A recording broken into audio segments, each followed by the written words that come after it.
course we are. I was looking for my chair. All right.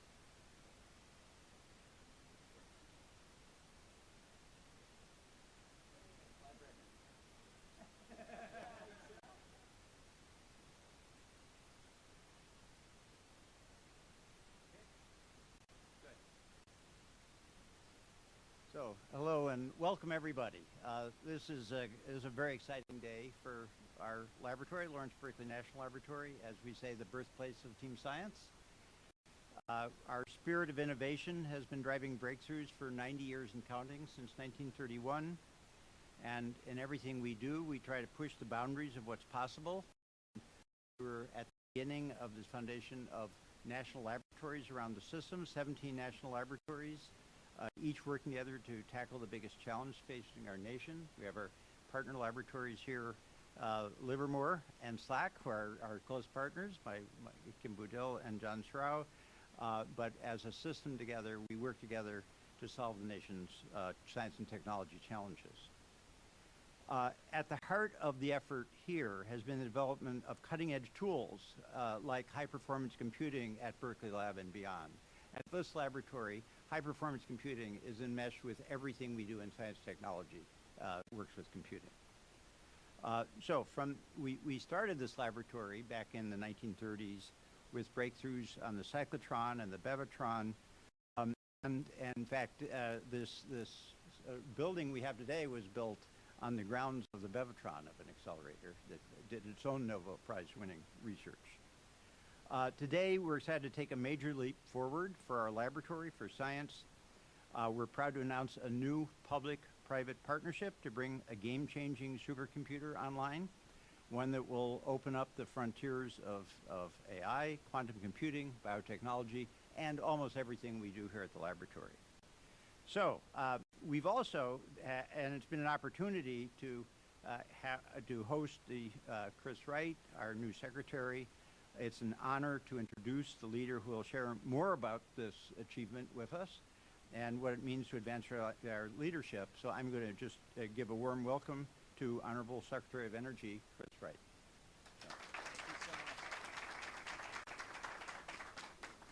Fantastic to be here and thrilled. I am absolutely thrilled with the state of American science. I've been here the last 3 days visiting the Stanford Linear Accelerator, SLAC National Lab down by Stanford University 2 days ago. Yesterday I was with Kim out at Lawrence Livermore National Laboratory, and today at Lawrence Berkeley Laboratory. 3 just absolutely tremendous powerhouses of scientific discovery, of forces behind our national defense. And the history, the number of Nobel labs are just beyond recounting in a short term. And I'm here not to talk about that tremendous history, but to talk about the future. President Trump got elected to supercharge American advancement, to supercharge American science, and a commitment to win the AI race. This is just a tremendous time in scientific discovery. AI was talked about when I was in college. It's been a great idea around for decades, but now it's actually happening, and it's going to change how our societies work. It's going to reorder and increase the productivity of our economies. It's going to lead to tremendous advancement in science, and it's also going to play a role in national defense.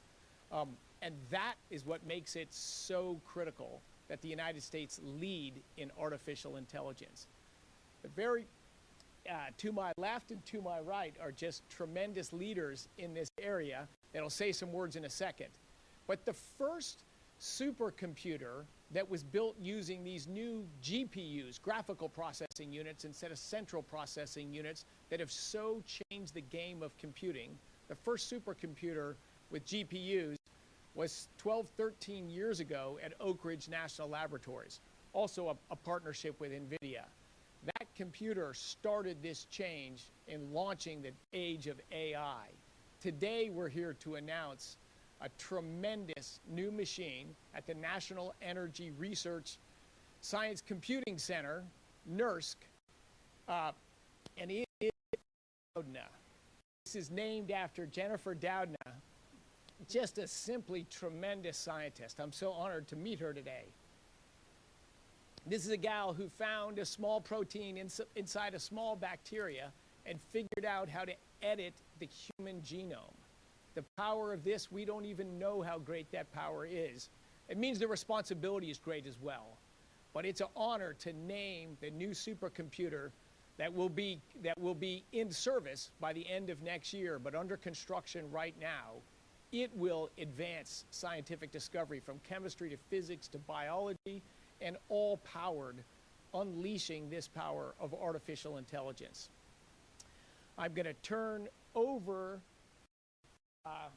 Jensen Huang, who will tell us about this incredible technology that's going to power it. You will also hear from our esteemed Nobel Prize winner before long. Thank you, Secretary Wright. Director, it's great to be here. Today is a very big day. It's a very proud day. It's a very proud day because we're announcing for the very first time a supercomputer based on a revolutionary processor and a revolutionary architecture called Vera Rubin. All of NVIDIA's architectures are based on scientists. And it is incredibly exciting and very proud for us that this computer is going to be named after one of our time's great scientists, Dr. Doudna. And so this architecture has never been announced before. This is going to be the first of its kind. Every single component in this supercomputer has been redesigned. The CPU is new, the GPU is new, the networking is new, the switches are new, everything is new about it. The memory is new. Because of all this combination of amazing technology, a giant step up in several areas. In high-performance computing for scientific computing, but also artificial intelligence, as well as quantum classical computing. We've been working on accelerated computing and reinventing the way high-performance computing is. And in 2010, we worked with NERSC for the very first time to advance this field here. They were one of the first and early pioneers in applying accelerated computing for scientific discovery.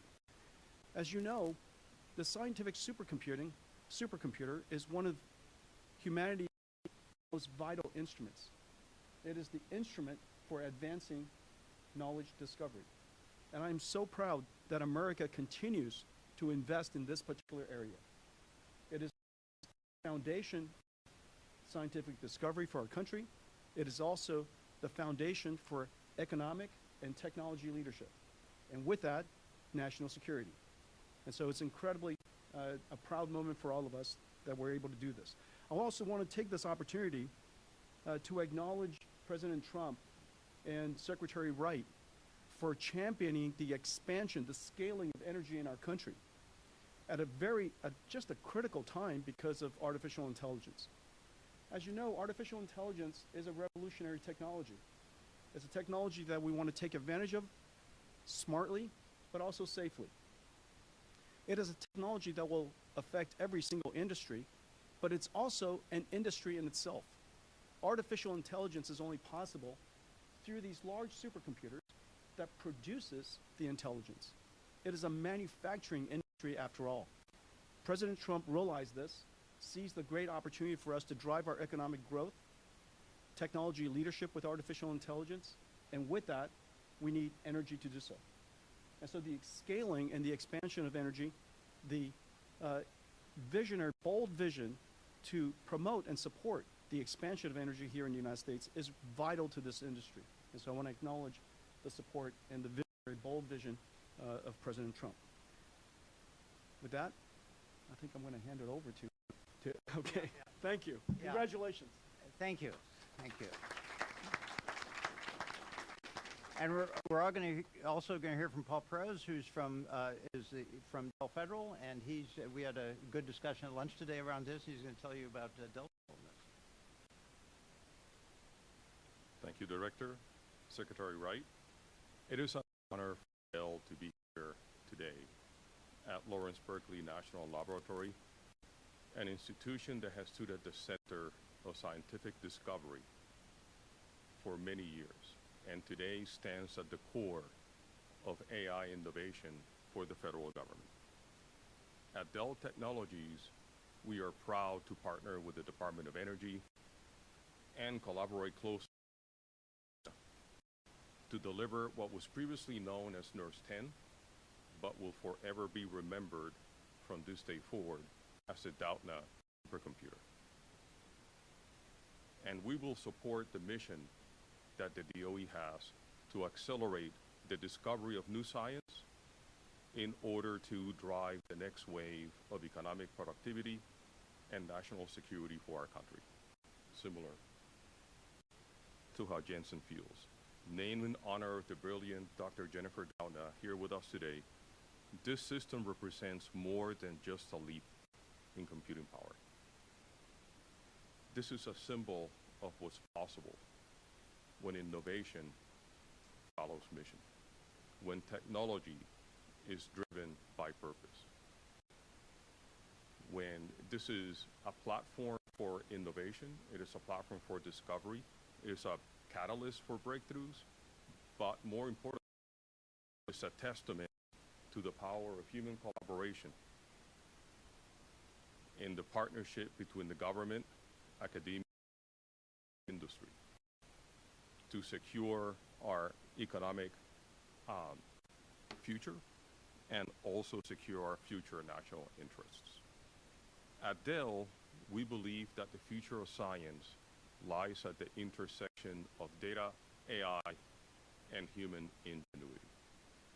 And the Doudna supercomputer embodies that vision. Doudna is designed to support the most complex integrated research workloads that we know, empowering researchers to decode the genomes, explore the universe, accelerate innovation, all collaboratively in an environment that is unified and tightly optimized with artificial intelligence, delivering over 10 times the performance of its predecessor. Doudna is more than just a leap in computing power. It's way more than that. It is powered by Dell's most advanced liquid-cooled servers, as well as NVIDIA's next-generation accelerators and silicon. But to me, the performance is merely foundational. What truly sets the system apart is the seamless integration of high-performance computing and AI capabilities that empowers our scientists with real-time interactive computing and resilient, high-throughput data processing. This is a system that is built for the future of science. Michael's not here today, but you can imagine, but as he often reminds us, the purpose at Dell Technologies is to create and democratize technologies that drive human progress.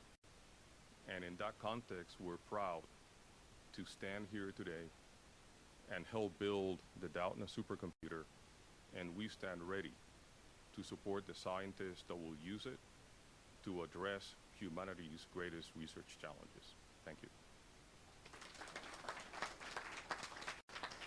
Yeah, so we were lucky to schedule the day after NVIDIA's earnings.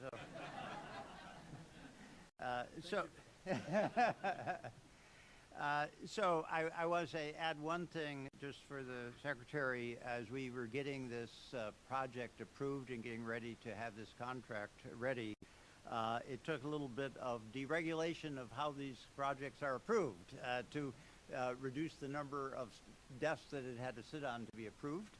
And that was able to be done, and so that we could get this contract approved perhaps 6 months earlier than otherwise would have done. So let me tell you, that's its own sort of computer accelerator.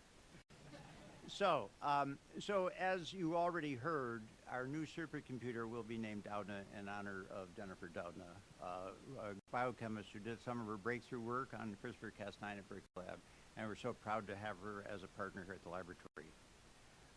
She performed most of her crystallographic work, her structural biology, at our advanced light source, and that has enabled her to gain the understanding she needs for the molecular basis of genetic control. And as you know, she was awarded the 2020 Nobel Prize for Chemistry for this work. But I want to add that more recently, Jennifer won the National Medal of Technology and Innovation for the development of gene editing technology, which has been in the news very much in the last few days. And just heart-stopping news coming out of what they're able to do now. So we believe the transformative impact of Jennifer's discoveries aligns perfectly with the new capabilities ahead of us that the supercomputer will offer to scientists. And I will say both NERSC, our supercomputing center, and the Advanced Light Source are national users facilities that that the labs use to connect with the national scientific environment in industry and in universities, and they are the superpowers of the national laboratory system. So today, I'm pleased to have the honor to introduce you a breakthrough chemist, American innovator, Nobel laureate, Jennifer Doudna.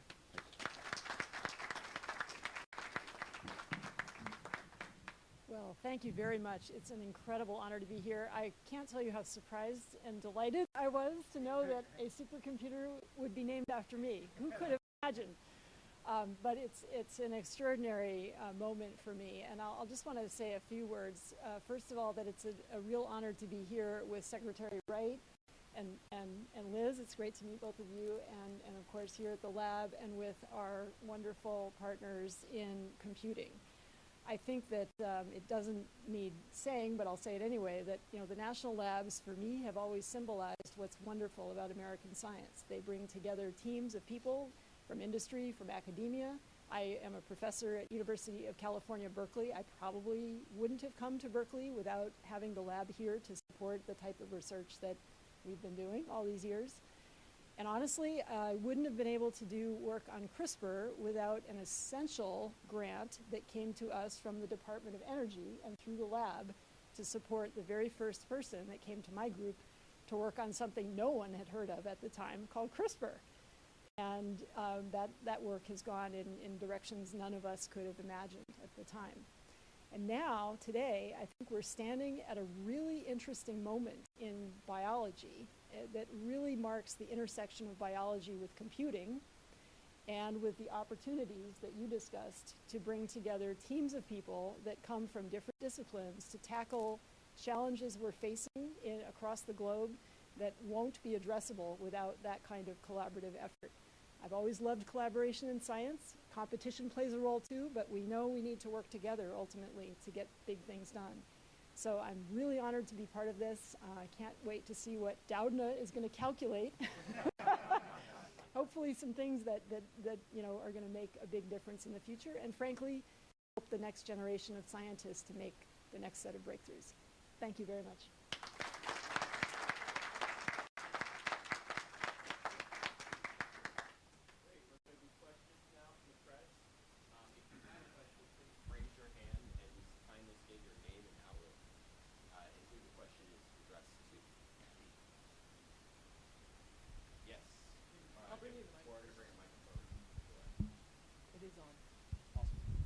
Max Gordon, Fox Business. This question is for Jensen.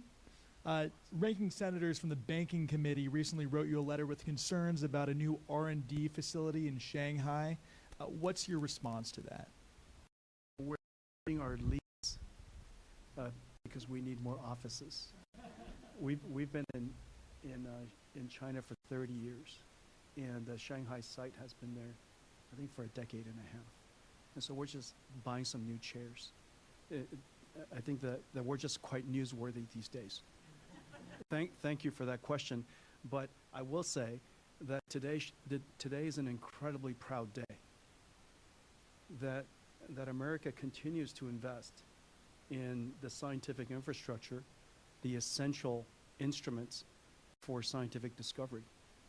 And I can't tell you how proud I am that the first customer for a generation of technology that took us almost 4 years to create, probably 100,000 human years in the making, and something close to $30 billion to create, that the first one will be delivered here to Berkeley and to NERSC, and especially to scientists that we collaborated with as we pioneered this new way of doing computing.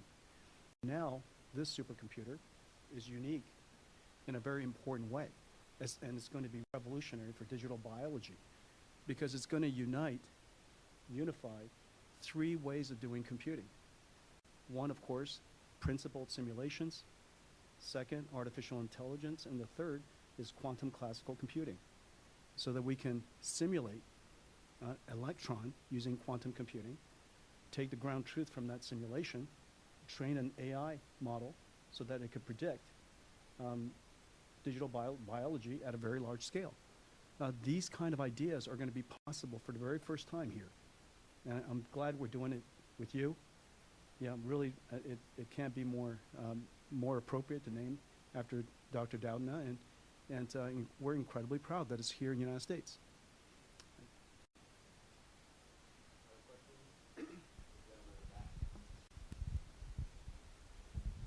Hi, Stephen Ellis with Reuters. I have a question for Jensen. I don't believe you talked about the double precision performance of these chips. And so, at least in the Blackwood generation, we know that some surface areas seem to be given over to lower precision compute for that. So why are these good for that first part of the fundamental simulations? Why are these the best when there are a few other small companies that are trying to attack this full precision space? Why is this the best investment for the US when you've been dedicating more and more to lower precision compute? First of all, let me give you an example, and then I'll come back to this. As you know, the first high volume application of accelerated computing is computer graphics. And over time, because of GeForce, we were able to bring CUDA to the world, which brought AI to the world. And then we used AI to revolutionize computer graphics. We call it neural rendering. And now AI has revolutionized computer graphics. And the way we do computer graphics now is we compute 1 pixel, and we use AI to infer tens more. And so the capability of computer graphics has been revolutionized because of artificial intelligence. And so the idea of using principled simulation in combination with AI emulation is revolutionary. It is completely changing science everywhere. This computer is designed to do just that. It is designed for this new form of doing computing where you use principal simulation with AI emulation and quantum classical simulation for electronics effects. And so this combination is going to be completely revolutionary. You'll see. I'll tell you all about it when the time comes.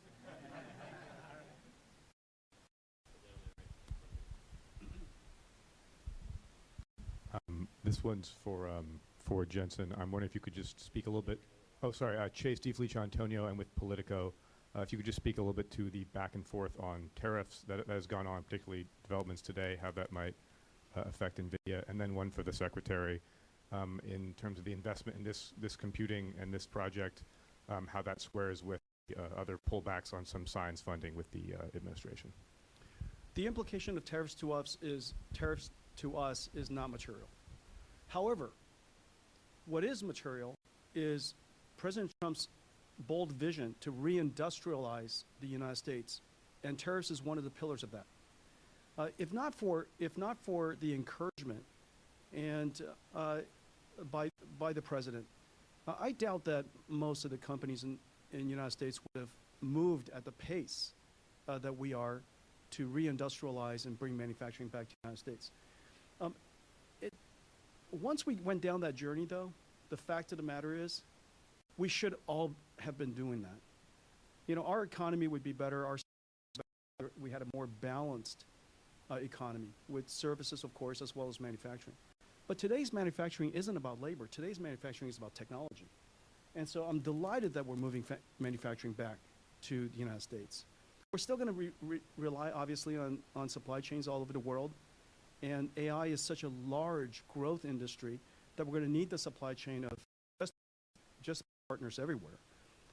But nonetheless, this is going to be something that we're going to be able to build in the United States, using our best technology, making it all here in the United States. And it's going to be wonderful for a new industry. And this new industry, as you know, in order to have manufacturing, you need energy, which is the reason why Secretary Wright is so important in this initiative, so we can bring more energy to all the different states and all the different areas where we would like to build chip plants, AI supercomputing plants, as well as AI factories that we put those supercomputers into. Great, yeah, following up on Jensen. So the progress of science is about discovery, engagement, and back and forth and challenging. This is what's driven science throughout all of time. And the last few years, we've seen politics and bureaucracy creep into science across our labs, across our country, across our universities. Politics and bureaucracy are the antithesis of science. So I can say with full clarity, maybe stating the obvious, that this administration is with speeding up and energizing American science, removing the shackles, removing the bureaucracy, cleaning out the politics, and focused on science and progress. And one point Jensen just made is that AI, unlike a lot of science, is energy intensive, right? It's maybe the highest use of energy to turn out intelligence, which is more rapid increase in the progress of science. For the last 4 years, we raised electricity prices more than 25% in the United States, producing almost no more electricity. We need to do we need to grow the production of energy enormously, not only to enable manufacturing in everyone else's lives, but progress of science. And it is one of the things I'm most excited about. The United States must lead in AI. I heard, thinking of an earlier question, I've compared AI, the moment of AI right now, to the Manhattan Project. 80 years ago, we had an enormous first giant team science effort to develop an atomic bomb, done in less than 2.5 years. And the reason for that was getting second was not an option. Nazi Germany also had an atomic bomb program at the same time. And we saw speed, we saw bureaucracy out of the way, we saw cooperation, and enormous pace of progress. AI, we've talked about the awesome empowerment it's going to be to science across the board, but it has meaningful national defense implications, and it's simply not an option for the United States to fall behind in artificial intelligence. It will be developed all over the world. We must lead in this country. American scientists. President Trump is committed to that to his core, and that's unleashing the energy to enable that. I think you referred to budget cuts, which are a critical topic as well. The last 4 years in the United States government, for every dollar we collect in tax revenues, we spend over $1.30. Think if you ran your household that way. I think of my kids, and now I've got a grandchild and another one on the way. I don't want to leave them a future where my generation spent $1.30 for every dollar we made. So we are taking a hard look, driven by President Trump, across all of the American government. How can we deliver services of equal or better quality than have been done historically, but at lower costs? And of course, that's what businesses do. They look at, what do we not need to do anymore? Think of this bureaucracy in politics. That's expensive. Extra layers, slow decision making. This computer is going to be months and months ahead of time. That's just decision making. That's efficiency. So I don't think you'll see any, you say maybe in contrast, we won't see any reduction in the pace of American science. In fact, I think you're going to see a significant acceleration in the rate of science in the United States for many reasons. But yes, can we do that with a little bit less expenditure on it? Absolutely. But first in primary is to keep increasing the pace of American scientific discovery.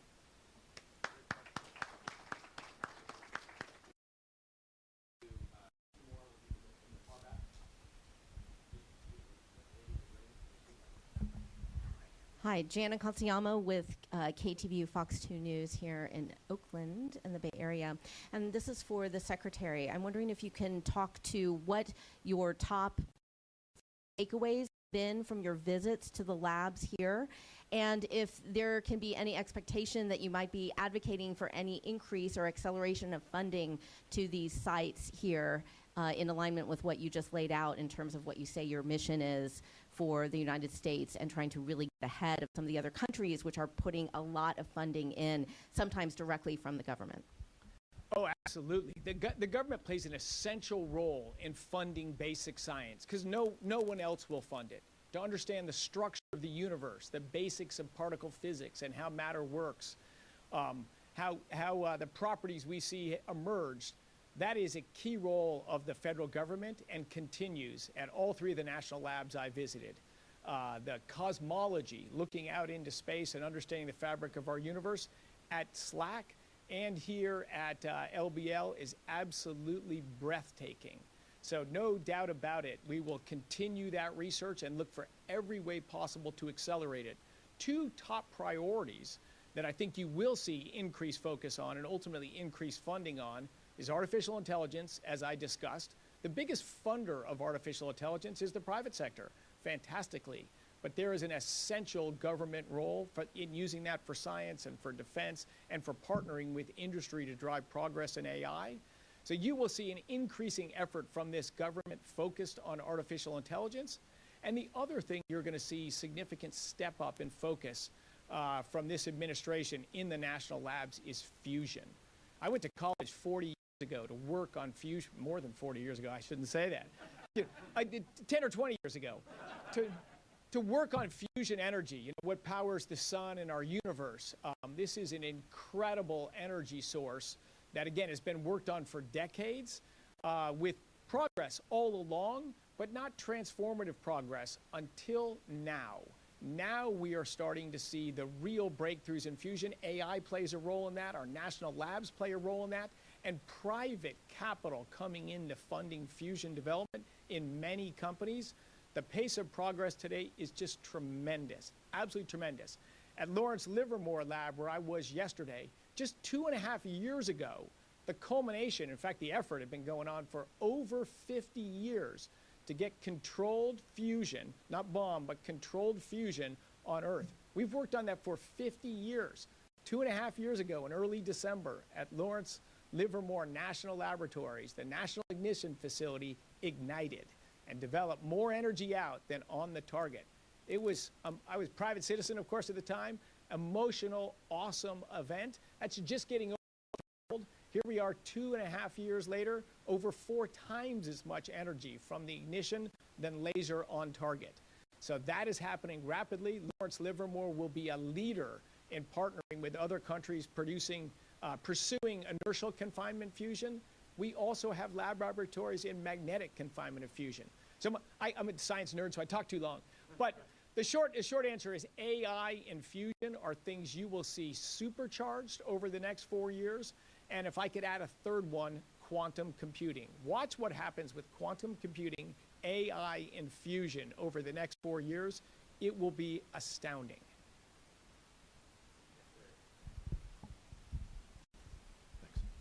Jason Brooks from KCBS Radio in San Francisco. This question is for Jensen.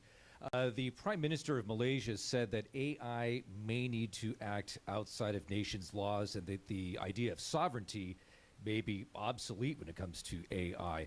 What are your thoughts on that, and how does that square with national security? I think AI ought to obey laws. I'm not sure what he was talking about, but I think AI ought to obey laws. Obviously, regulating a technology is hard, but regulating the use of technology is not. And we want technology to innovate at light speed upstream, but as it gets closer and closer to consumers and use, there are lots of agencies that are put in place to regulate. And those agencies are adapting themselves to artificial intelligence, and we're going to see lots of good regulations come in place to guardrail the use of AI.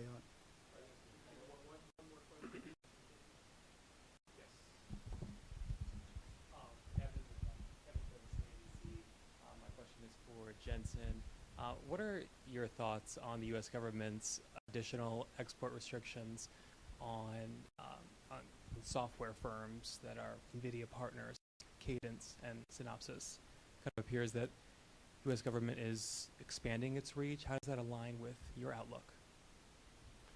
Well, the government's, the United States has its national security policies and its views of how to limit the access of technology, American technology, to other countries. Our job is simply to defer that to the United States government and to comply with the laws and regulations. And within the laws and regulations, our government wants us to do well. That's the reason why these limitations are put in place. Within the limitations, we'll do our best to serve the markets that we serve. And all companies will do that. And so it's an algorithm that's as simple as defer to the president and our government, do our best within the laws and regulations to serve markets. That's it. Nice and simple algorithm. All right, thank you all very much. We appreciate your comments, and hope you have